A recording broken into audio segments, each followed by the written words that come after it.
He said, I have this young kid here. He's gonna be the next heavyweight champ of the world. Please talk to him. I was crying. I said, I'm sorry that we lost.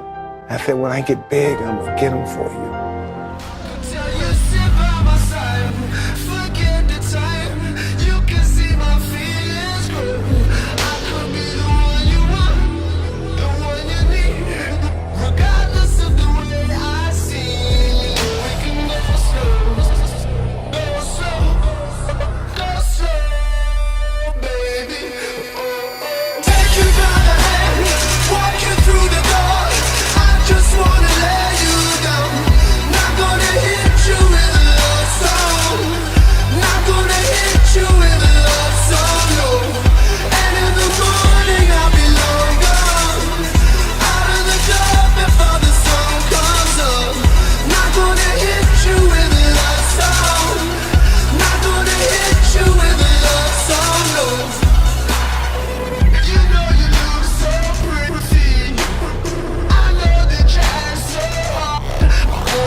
Explain, this is my finest hour really to really introduce Muhammad Ali to the Las Vegas Hall of Fame, and that's just that's really overwhelming. That's something I don't even think I'm worthy of. And I'm gonna explain to you why I'm not in a minute. Listen, right?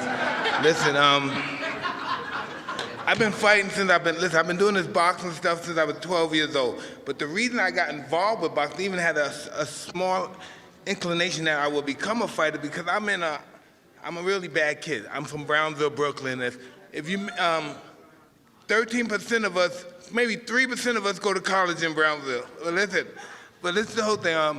I was in Sparks Juvenile Detention Center because I'm from Brownsville. Of course, if I'm from Brownsville, I'm gonna rob or kill you or steal from you and stuff. And so I'm in a juvenile detention home. And so they were kind to us one particular day, and they let us watch a movie. It was The Greatest. So I'm 12. This is 1978. I'm incarcerated in 78. All right, so it's 1978. I'm near. And we watched the movie The Greatest. The movie's great. We start crying. It's inspirational. And then lights come on. Muhammad Ali comes in the reformatory. I said, whoa, man, what is, I can't believe this stuff. The last time I ever saw him like on television fighting, it was, I think, Leon Spinks, and I was pickpocketing somebody, but I was watching the fight, but I got that wallet though. But still, I'm gonna make this short, listen.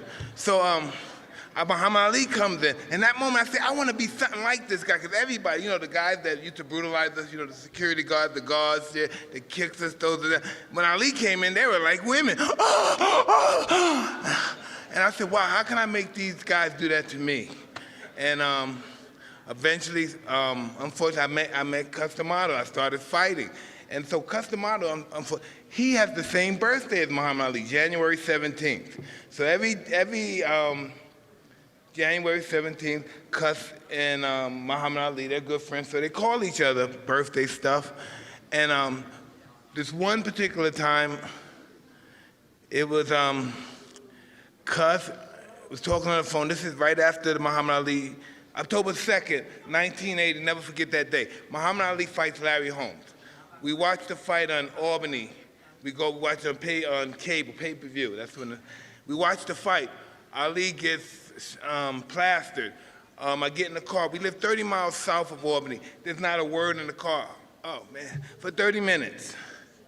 So the next day, Gene Kilroy, who works with Muhammad Ali, he calls Cuss in the morning.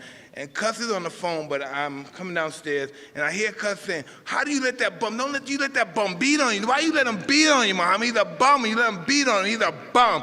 And he said, listen, I have this black kid. He's 14 years old. He's going to be champ of the world. Talk to him. And so I talked to Muhammad Ali, and I'm crying. I'm 15. I'm crying, and he told me that I took drugs and I got weak. And then I said, and I'm a schmuck, because I don't say schmuck like the rest of the Jewish people. I say schmuck, because when I'm a schmuck, I'm a half a schmuck, all right? So that's why I say schmuck, so it's just a half a schmuck. So I get on the phone, and he said, I took drugs, I got weak, and I'm going to come back and fight, and I'm going to come back and be home. And then I'm crying, because I'm the schmuck guy, and I said, when I get big, I'm going to get them for you. And he must have said, oh, this poor kid is delusional. But I remember I fought Larry Holmes January 22nd, 1988, and he came into the ring to be introduced. He came to me and he said, kick his ass for me. I said, you got that, man.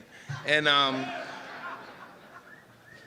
have been many stories about Muhammad Ali, and you know, we don't do it that much now because it's not really, I know, politically correct, but like when Cuss watch Ali, they talk about fighters like comic book heroes. And oh man, I'm gonna give you one of my Customados superhero stories about Muhammad Ali, and then I'm gonna leave. I was saying, I'm gonna give you a Customado Muhammad Ali tough guy story. Muhammad Ali, Customado. Now you see Muhammad Ali, he looks more like a model than a fighter. And Cuss has this old ass double barrel shotgun. And he said, you see my shotgun? You see Ali? I open both barrels, boom. And if he have anything left after those both, I better move because something's coming back. And that's how I look at Muhammad Ali. I look at him like Eddie Mustafa looks at him. He's the constellation to our solar system, to our souls. Yeah. And